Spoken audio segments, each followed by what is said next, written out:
Hallo julle.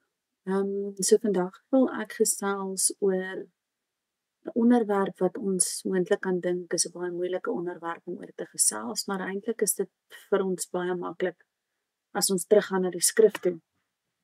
En die onderwerp is ons bejaardes, ons weduwees en ons wese. Nou wat sien ons as wese? Ons gedagtes gaan dadelik na weeskinders, nê? Maar kom ons sit die mense met enige fisiese of verstandelike gebreke, enige kroniese siektetoestand, en dan nou jou weeskinders in daardie kategorie. So kom ons kyk gou-gou wat sê die skrif vir ons. In Psalm 68 vers 6 lees ons: 'n vader van die wese en 'n regter van die weduwees is God in sy heilige woning. In Eksodus 22 vers 21 tot 23 lees ons: Jy mag ook die vreemdeling nie kwel of hom verdruk nie, want julle was vreemdelinge in Egipte land. Julle mag geen weduwee of wees verdruk nie. As jy hulle op enige manier verdruk, waarlik, dan sal ek, as hulle na my roep, hulle geroep sekerlik hoor. En as ons dan nou gaan kyk in 1 Timoteus 5 vers 1 tot 16, dan lees ons oor grysaards en weduwees. 'n Bejaarde man moet jy nie hard bestraf nie, maar vermaan hom soos 'n vader, jongeres soos broers, bejaarde vroue soos moeders, jongeres soos susters in alle reinheid. Eer die weduwees wat waarlik weduwee is.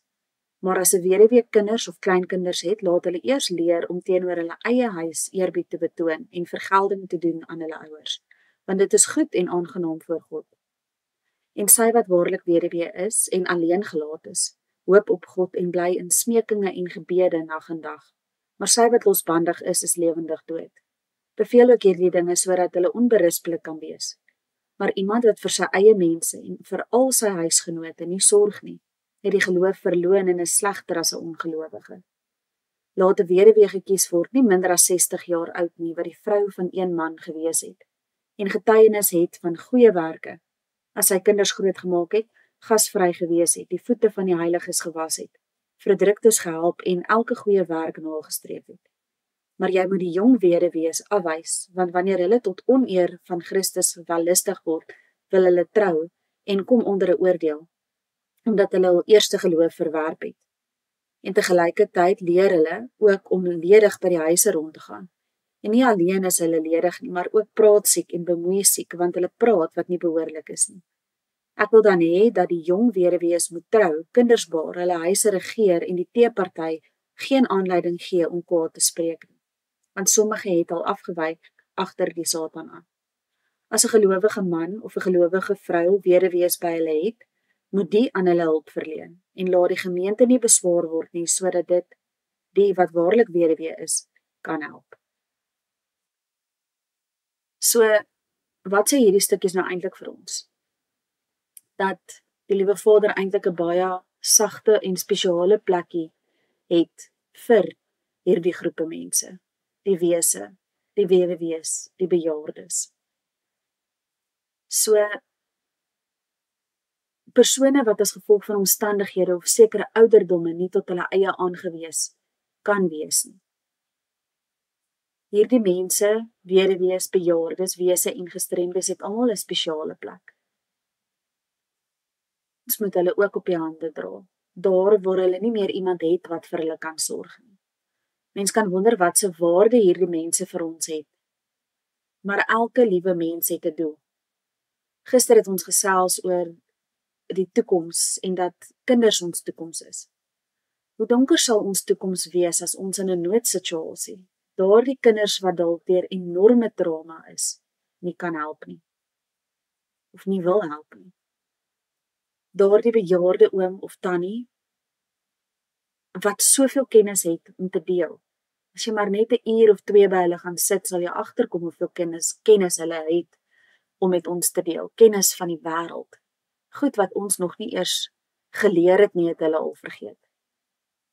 Ek noem hulle greybeards, amper soos 'n oupa uil wat vir ons soveel waarde kan toevoeg.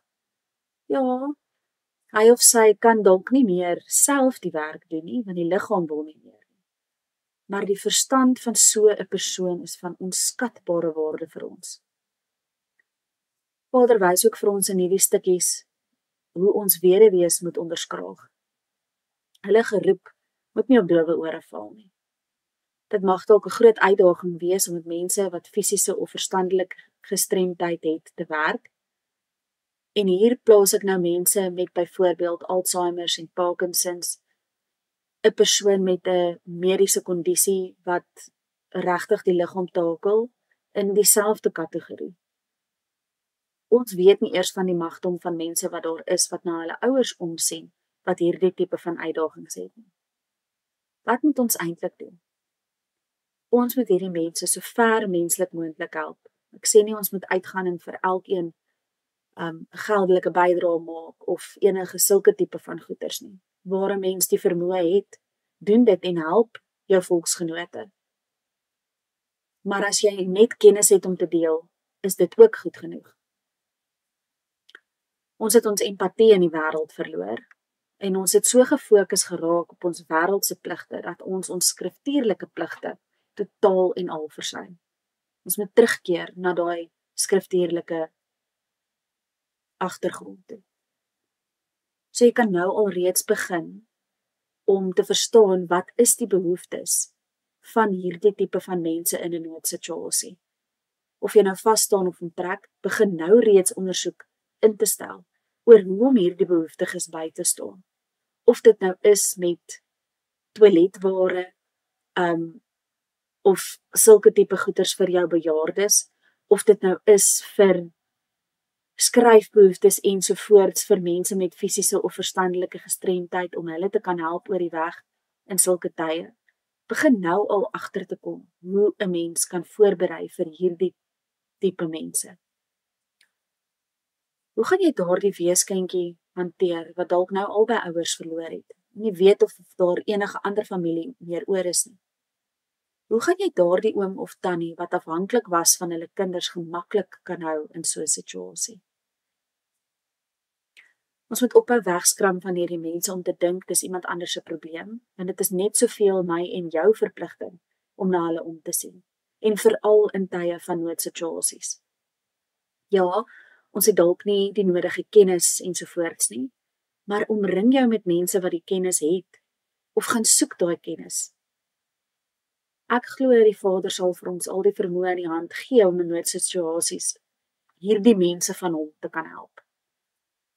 As jy nie weet hoe om so 'n situasie te hanteer nie, begin nou al reeds jou kennis verbreek om in 'n donker tyd die lig te kan wees vir ander.